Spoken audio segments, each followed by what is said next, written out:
Okay, well, thank you to our viewers who may be joining us out there, and welcome to our ADAA webinar on tips to manage COVID fatigue. I've got a little bit of an echo, so I'm going to take this off. Do you guys hear me? Yes. No, not Oh, now anymore. we cannot hear you. No. Hello, everyone, and welcome to the ADAA, that's the Anxiety Depression Association of America, our webinar on 10 tips to manage COVID fatigue. And my name is Dr. Debra Kissen. I'm the CEO of Light on Anxiety Treatment Center, and I'm the co-chair of the public education of the Anxiety Depression Association of America, who's bringing this wonderful program. And I'm thrilled to introduce the fellow speakers of this webinar. We have Dr. David Rosmarin, who is the founder and director of the Center for Anxiety in New York City, and he's assistant professor in the Department of Psychiatry at the Harvard Medical School. And he is board certified psychologist and the author of Spirituality, Religion, and Cognitive Behavioral Therapy, a guide for clinicians. And thrilled to have with us as well Ken Goodman. He's a licensed clinical social worker, specialized in the treatment of anxiety and OCD. And he's a member of the board of directors of the ADAA, the Anxiety Depression Association of America, and he's the founding director of QuietMindSolutions.com. He produced the Anxiety Solutions series, a comprehensive step-by-step audio program, and wrote Break Free from Anxiety, a coloring self-help book. So it's a coloring book? It is a self-help book. It's a self-help book, and then each chapter has a coloring illustration which reinforces what you learn in the chapter. That a person gets to color? Yeah, sometimes people Like a color coloring book. as like meditative. It's very kind of meditative and calming. That sounds Yeah. fabulous. Talk Yeah, about all tools for COVID fatigue. That sounds wonderful. So yes, that's good for COVID fatigue. Absolutely. When you're yeah, trapped in so your house. we are coming together. We've had a few of these conversations since with my wonderful co-speakers since February 2020, and so at the start of the COVID pandemic, and kind of checking back in at this point, and I think we've all had quite a journey, and we're still in it, and offering some tips on how to manage these times and how to stay engaged and hopefully find some hope. So maybe I could just jump in with David, and how are you doing, and if you have any tips for our viewers on COVID fatigue. Sure thing. I guess the first thing I wanted to say is that COVID fatigue is real, and I'm a distance runner, so I do long distance running, very amateur. I'm not a fast by any stretch. Even living in Boston, I'm sort of embarrassingly slow. But in the last 7 years, I have completed a full marathon, 26.2 miles, and I have learned over time, and my running coaches have taught me this, is that the halfway mark in 26.2 miles is not 13.1. It's not a half marathon. The halfway mark in a marathon is mile 20. And the reason why is because the first 20 miles, for me, takes the better part of 3 hours, is just as hard as the last 6.2 miles, the last 10 kilometers. Because even though it's only an hour on a good day, that is just as hard as the first 20 miles. And I think we're at mile 20 when it comes to COVID. And it's not easier, even though we have, hopefully a vaccine very soon, maybe even FDA approval as soon as next week. Even though it's been a very tumultuous year, and some of the dust is starting to settle, whether that's politically or otherwise. Even though there seems to be, some rays of hope on this horizon, it's still, we're still at mile 20, and if we're having a difficulty now,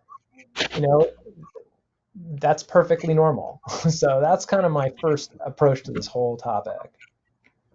David, do you wear a mask when you run now?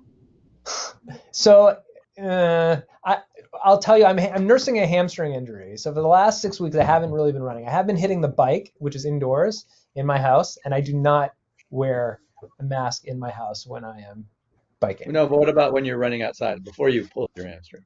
So I'll tell you, I don't think that there's a need to because I'm staying 6 feet away from everybody else. But people get angry at me. I'm especially in Boston and Cambridge. People get kind of nasty about it. So I've tried to navigate those pieces. I actually had a piece in the Harvard Gazette about running with a mask and getting into trouble for it a couple months ago. So I would take the risk. I don't think I'm concerned about it from an anxiety standpoint, but from a social standpoint, that's another factor. So if you want to get personal, It's very different. there you go. I wrote an article called Latin the Fear with Facts, and it just came out, I think, last week or this week through the ADAA. So a bunch of facts in there, and people have to understand how the disease is transmitted. Now, you might ask outside when you're walking for social reasons, but to protect yourself when you're walking outside and no one is around you, that's not how the virus is. That's not how you get it. So, but people might have differences of opinion and think socially, hey, that's not appropriate. But from a scientific point of view, scientific perspective, I'm glad that you're running without a mask. I think that would be hard to actually run with a mask. My medical colleagues who I've consulted with a lot about it, they don't see a need for it. So that's somewhere where I'm coming from. But Right. And looking at our list of tips to manage COVID fatigue, and what I could say about our I think, lovely conversation when we come together is we sometimes go off the grid. I think it's nice to have some structure to our conversations, but I really love seeing where we end up as well. And one thing we don't have listed on the tips to manage, but one, I think, real challenge of the pandemic, one of the many, is kind of that social aspect of, and we did talk about this 10 months ago, of different rules of the road of how to navigate what risks one is willing to take and not comfortable taking, and how that impacts a family, your partner, your friend group, and how, and really some of the emotional, so the relationship challenges that can happen along the way. And I think some of the falling out, I talked to a lot of people of, there's been kind of a shakeup of people who maybe you considered a close friend, but seeing how they're living the pandemic and realizing, like, wow, we're really different because I'm comfortable with this, or I didn't realize they were so judgy, or wow, they're really right. slack. So I think there's been an interesting shakeup among relationships, some good and also some challenging, hard parts. So I guess, do you guys have any thoughts on the relationship aspects of managing the pandemic and some of the hard spots? Ken? Yeah, I've worked with several patients who come in my office who have a fear, or not come in my office, but we'll talk online, who have a fear of COVID and germs and dying and passing on the illness. And it's interesting because I'm just thinking of two different patients. So one is a patient who, and they both were very extreme in terms of how they protected themselves, particularly in the beginning, but even as the months have went on. One of them has a spouse that is very in line with them, and so they continue to protect themselves in the same way, and they're good with that. They're fine. Yeah. The other one has a spouse who is like, all the things that you're doing are unnecessary. We don't need to do this. You don't have to let your groceries sit outside. You don't have to wash all your groceries. You can bring deliveries in the house. I mean, she's very different than the patient I'm treating. So I was able to work with him and help him get to the point where she is. Whereas the other patient I have, that's how they're living, and she doesn't want to change. I'm like, okay, well, that's fine. That's how you want to live, and it works well in your house. Yeah. Yeah, sometimes there's that goodness of fit. And I think for some family units, there's that luck, or maybe where you have similar philosophies. Maybe it's not luck, but how you pick your partner, and you're really kind of in line. across the spectrum of living, pandemic living. Right. David, And if you have like one patient who had the spouse who was totally not afraid, it gave him some perspective like, okay, well, maybe I don't have to be so afraid of this. Whereas the other patient, they were sort of feeding off the fear to each other. One was looking at the other and they were both sort of afraid. So they're kind of doing it together and, you know, kind of worked for them. But yeah. Hmm. Totally. Hmm. so, So yeah, it's possible to overcome the fear, but you have to really want to. You have to really want to be able to take the steps necessary. But everyone has their line of where they feel like it's gonna become medically compromised. So it's trying to find a balance between protecting yourself from the virus and protecting yourself from anxiety. Hmm. David, any thoughts on kind of fears around judgment or yeah, the relationship piece. yeah, So I'll even, I guess just skipping ahead to number 9, which is innovative great. ways to connect with others to combat social isolation.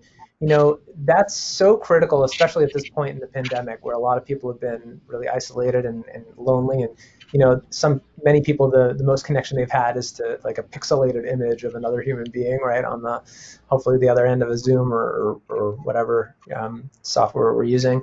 I think what this pandemic has highlighted, which is that what the research is very strong in, is that human beings are social creatures, and we really do need other humans in our lives in those relationships. And Debra and Ken, what you were speaking about before with regards to people having tensions over, the epidemic, over safety aspects of it, over healthcare issues, those cause so much more damage than almost than letting go of certain aspects of it. I don't want to speak as an epidemiologist or a physician, which I'm not, but from a mental health perspective, those relationships that we have are so critical. So, in terms of ways to actually navigate those differences, often people will resort to anger. This is actually in the Gazette piece that Oh, I was I was involved in a couple of months ago. People will resort to anger and say like, either get out of my face, like I'm going to do what I'm going to do, or you should really be putting on your mask and like finger waving and getting angry. And what they're actually the core of that from at least from an attachment perspective is that people are anxious.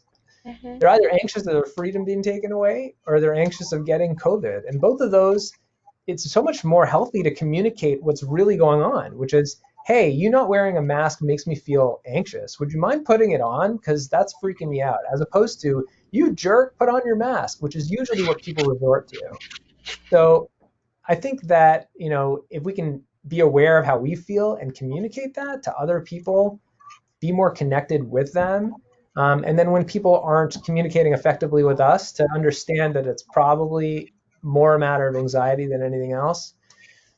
Those are some ways to connect with others, even though the stakes are high and people are tense, for what it's worth. Yeah, and you have to find ways to connect with people because you're right. We are social creatures. And if you just isolate in your home, it's like a self-imposed prison. And so you have to find ways. So, I'll visit with friends who I know who are being relatively safe. We don't wear a mask. We'll be outside, or sometimes we'll even be inside. But it's a small group. We'll have some distance. And that's what I do. I'm willing to take that risk. And you have to figure out what risk you are willing to take. And when I look at the statistics, I feel like I'm going to be fine. And now you might look at it as like, well, people might look down socially, but I'm doing what I feel like I need to do to for my own mental health, but also protect myself and my family. So, for instance, I'm just reading some statistics here. For There are, in the United States, the total population under the age of 45 in the United States is about 190 million. under the age of 45, there's about 7,000 people that have died of COVID. So 7,000 people have died of COVID under the age of 45 in a population of 190 million people under the age of 45. So I'm not under the age of 45. But that's an example of it's pretty low risk. I mean, there's not that many people considering the amount of people in the United States. There's a risk, but there's a risk in anything that we do. So I'm playing the odds. I'm playing the odds when I go out and I meet with people. And I think that kind of risk analysis is so important, and also the implications for others. Like, I'm thinking of a client who I'm working with who she is going to go see her family for the holidays, for Christmas. So Sure. she was planning on getting a test, but then not really leaving her house for 7 days to make sure that once she finds out that she's negative, that she doesn't have any exposures that could then risk, when she does see her family a week after that, her parents in any way getting them Yeah. sick. And I was just talking to her about, like, what is that cost of you? Let's think about the cost of you not leaving your house at all, your apartment, for a week. And how are you going to be doing over the course of that week? And then, like, by the time you get there, like, how is your emotional well-being going to be?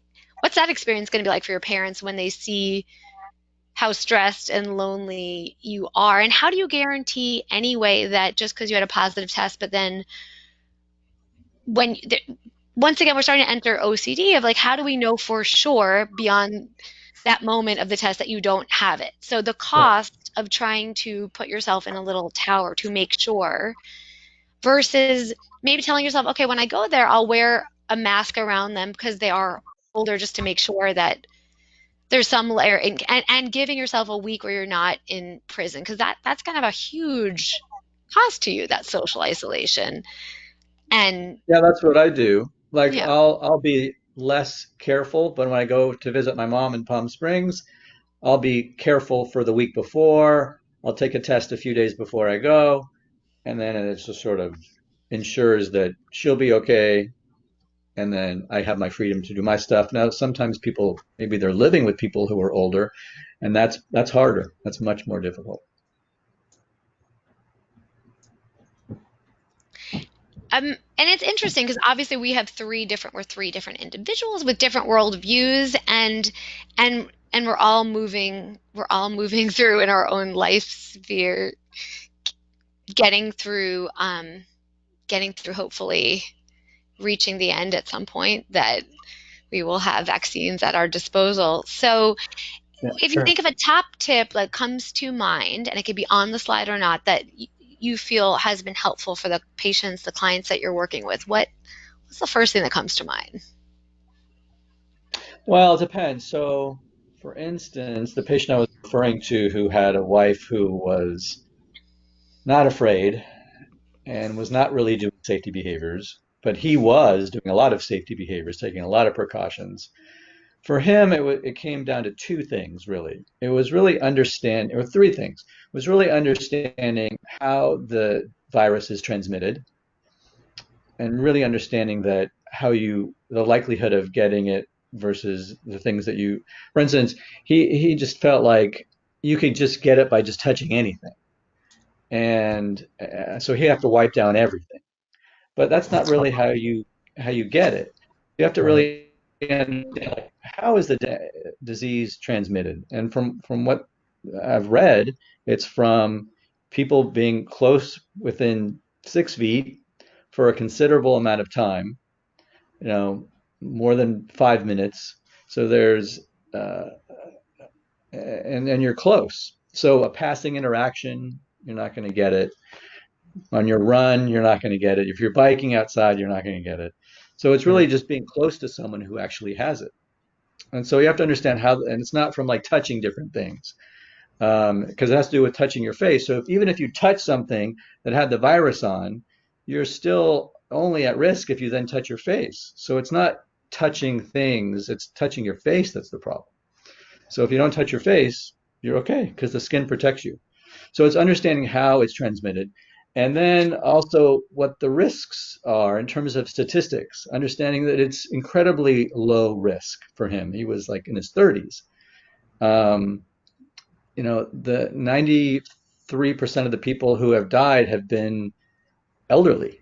Um, and people who have pre-existing conditions. And then the third thing is slowly taking steps to change his behavior.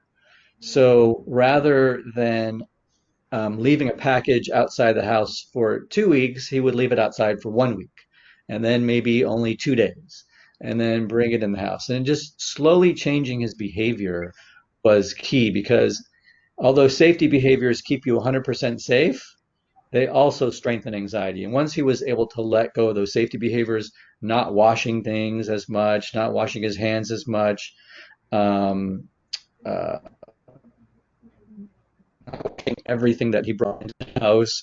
Once he let go of all those safety behaviors, his anxiety actually went down. It was hard at first, anxiety went up, but then it went down. And, he would tell you today that completely stressed before. Now he has a little bit of worry, but it's not that much. So it's really doing those three things. Mm-hmm. David, what?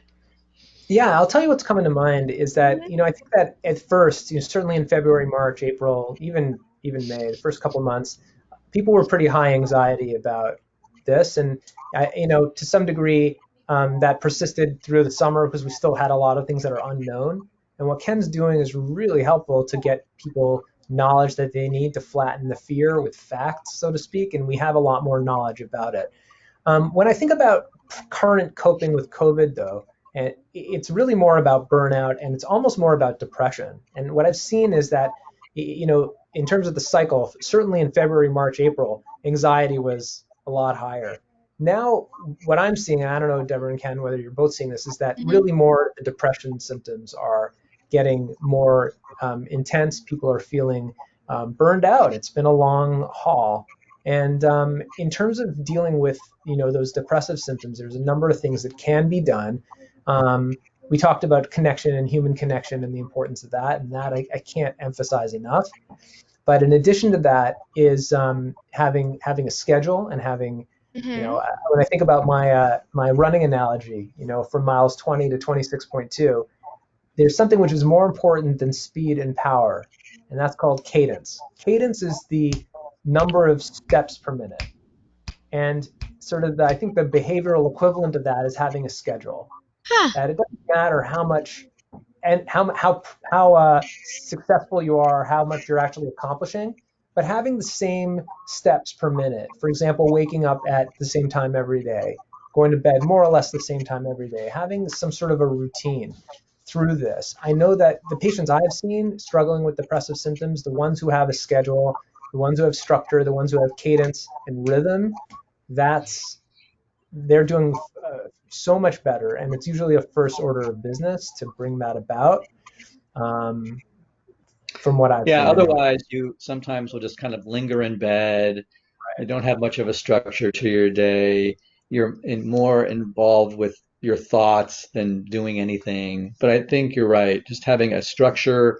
And I usually tell patients to come up with the structure the night before. So when they wake up, they have it and write it out. It doesn't have to be too specific, but if you wake up and you're like, what am I going to do today? But if you have written the day before, the night before, it can be really useful.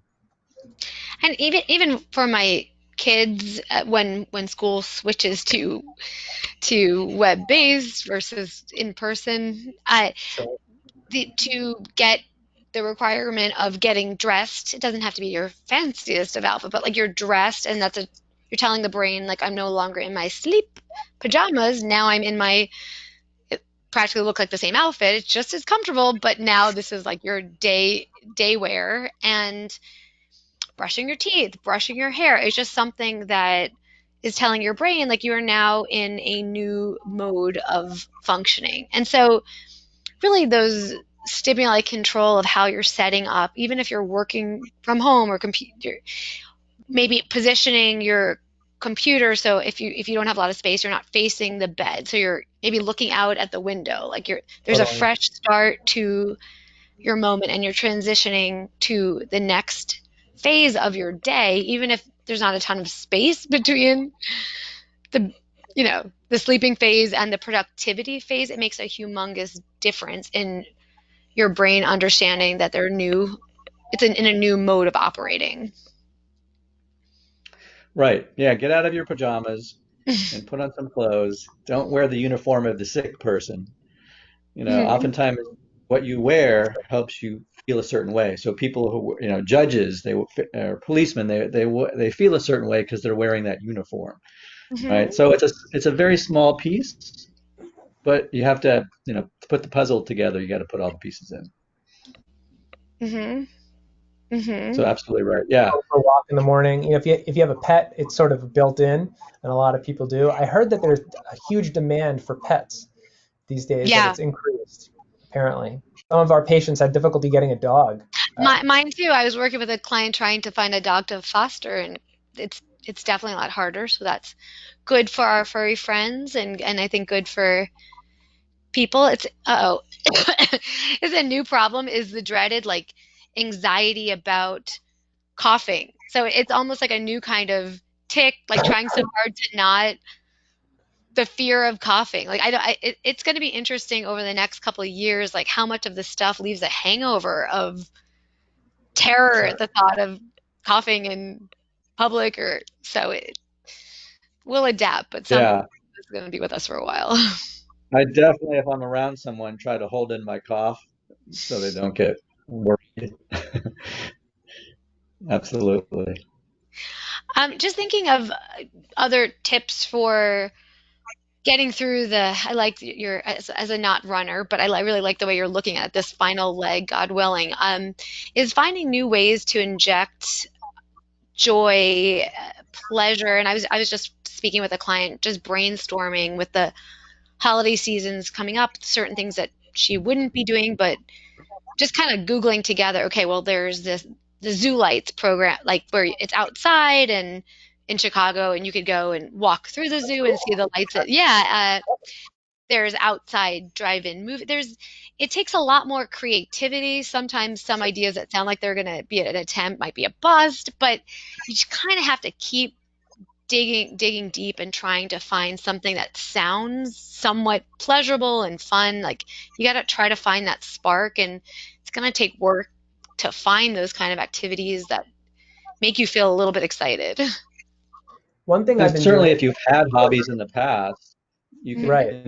can revisit them. Like a patient of mine used to sew and paint, so she finally ordered some painting supplies and some fabric. So these kinds of things will definitely help her. You just have to revisit hobbies that maybe you haven't done in a while. I Hmm. was going to say it's definitely a time to pick up things that, I think before the pandemic, people were more busy in many ways because often people had commuting in their day, and even higher expectations socially and otherwise, and just more social engagements and work. You couldn't just sign onto your computer and be out of bed right away. So those kinds of things. So it's definitely a time to pick up those things. One thing I've been doing is I got a pair of these AirPods, and if I have housework to do, or have to clean up, or even clinical notes, actually, if it's not too distracting, I'll pop them in my ears and I'll just listen to music for 20 minutes. I find my whole mood shifts. Yeah. It's not drudgery. It's not something I'm like, you know, bopping to whatever, whatever's playing through these things. And I don't think I don't ever remember doing that prior to COVID. And I guess I'm more aware of sort of my emotional needs and you know, sometimes a very small change like that, it's made a huge difference in for me. Right. No, I agree that I've gone much more so to podcasts and just having, whether it's Sure. unloading the dishwasher, or I'll even look forward to tasks that otherwise I maybe would have dreaded, because I'm like, okay, well, this I get to listen to something and maybe learn a little bit of something and then fold some laundry. So it makes such a difference in how you're positioning and what you use that time for. Hmm. Mhm. Right. And think about runners. Runners often will listen to music as they're running, and sometimes that music is inspirational. It keeps them going. And if we're at, what did you say? We're at mile 20? Is that what you I think so. said? I hope so. It Okay. might be an ultra, So so if we you might think be about doing it it from 50 that miles. perspective, if you think about it from that perspective, like, okay, I just need to endure a little bit more. I just need a little bit more. So there is an end to this. There's an end. I think in the beginning we kept thinking, okay, the end is soon, the end is soon. And I'm still thinking, okay, the end is soon. So, but with the vaccine, and typically these viruses tend to kind of die out anyways. With the Spanish flu that happened, actually, it was 100 years ago, kind of died out on its own, even without a vaccine. And then came the Roaring Twenties. So we have that to look forward to, actually a century later, the Roaring Twenties. Um, so it's like, okay, we just have to endure a little bit more, as opposed to sometimes people feel like this is going to drag on forever. And I think for people to see the resiliency is pretty amazing. Like 10 months? How many months from February March, until March. um March? So if someone told you back in March, okay, so it's going to be post Thanksgiving, it's going to be before the holidays, we're all still going to be wearing masks. It would have felt like I can't do that. Like I can't even imagine getting through a week of this. In fact, I've been kind of reviewing with clients.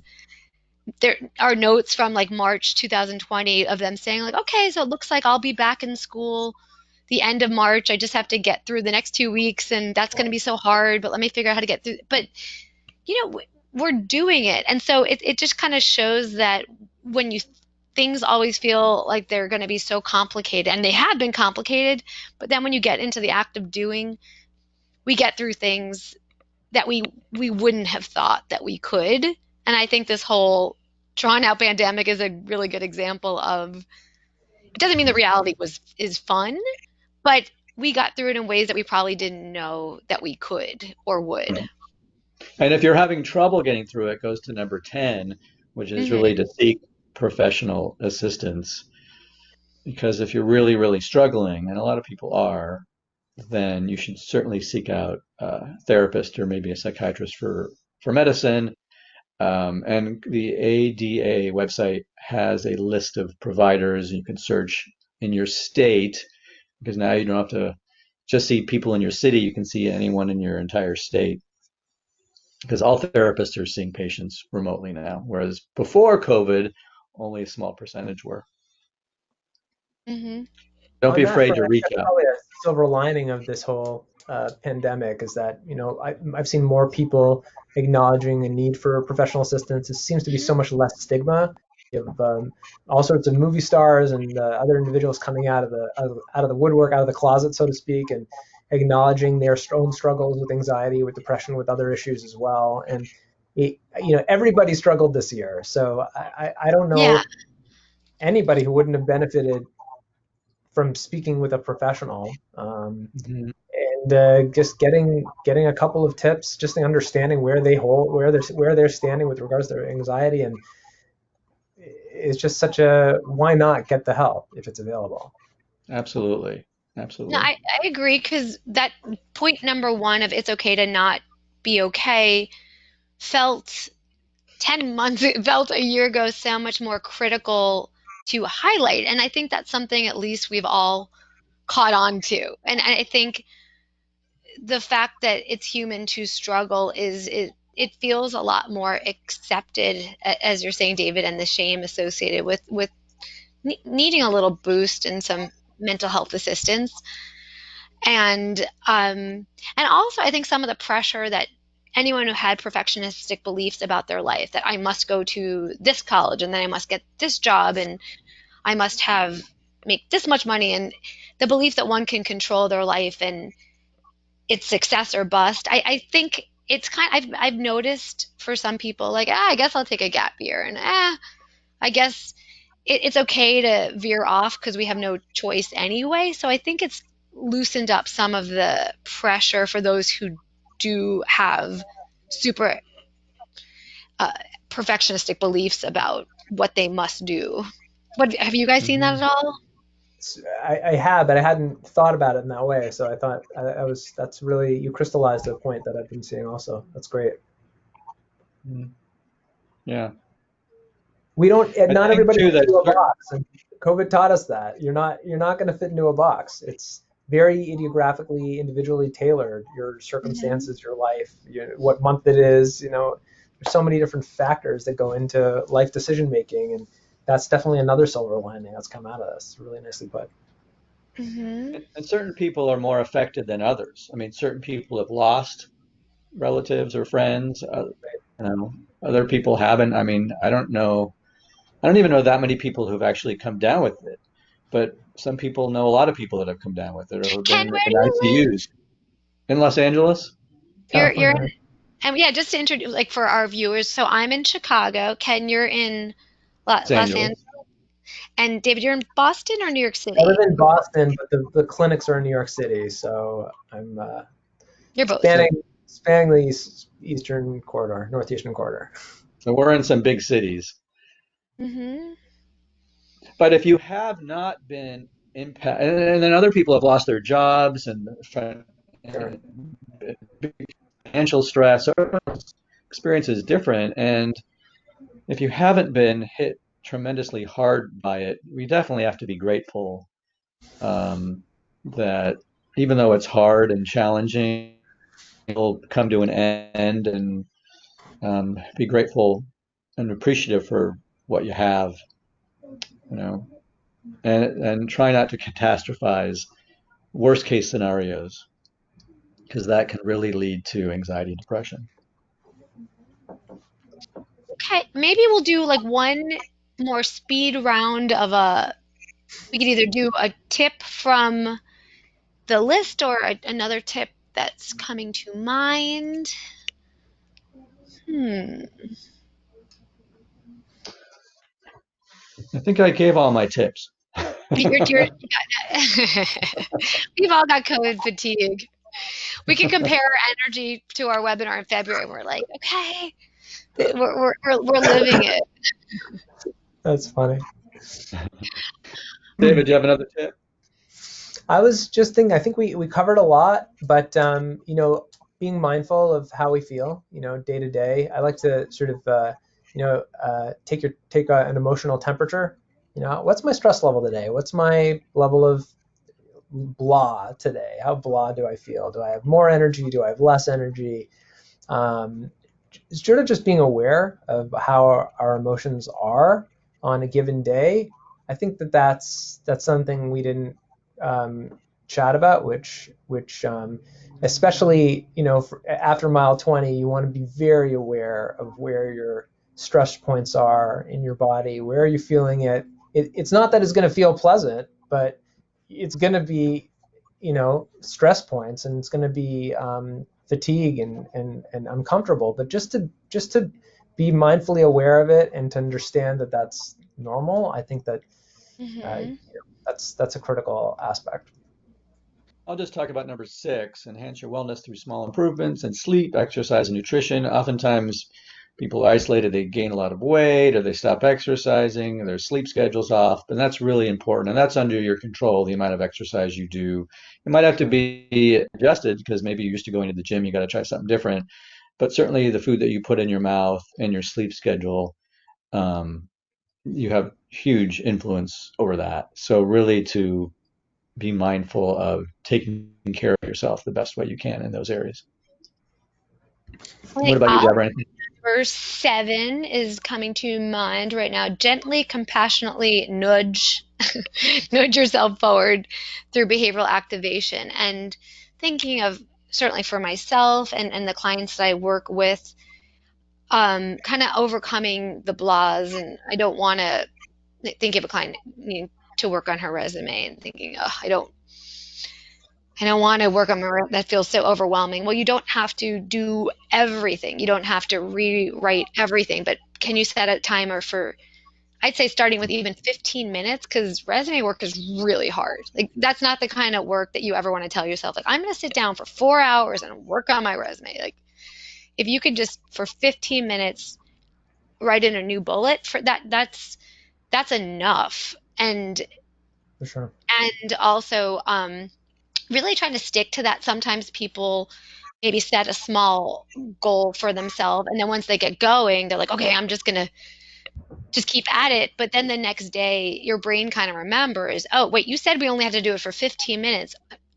I ended up doing it for 4 hours. And then that feels like the next expectation. So you kind of have to make an honest deal with yourself. If you say, okay, I'm going to clean my kitchen for 30 minutes of just wiping things down, once you get to that, kind of like be honorable with yourself about, even if you could keep going, you're going to pay the price the next time you think about cleaning the kitchen. It's going to feel like all or nothing. Yeah. So, yeah. Excellent. Well, I'm glad we all did this, got together again. Hopefully, we won't be doing it too many more times. Yeah, hopefully we will not be doing this again because we've Unless got, it's a different subject. yes, a different subject, and I would be honored to always speak with you both. So thank Same you for here. sharing your wisdom, and we'll speak again on a new topic because hopefully we're all going to push through this. So, That's it. and All right, anyone take has care. questions, reach out to you check out the ADAA.org website, tons of resources and really high quality information and access to a support group. And if you have any questions, you could always reach out. Okay. Thank you. All right. Good seeing you guys. Bye.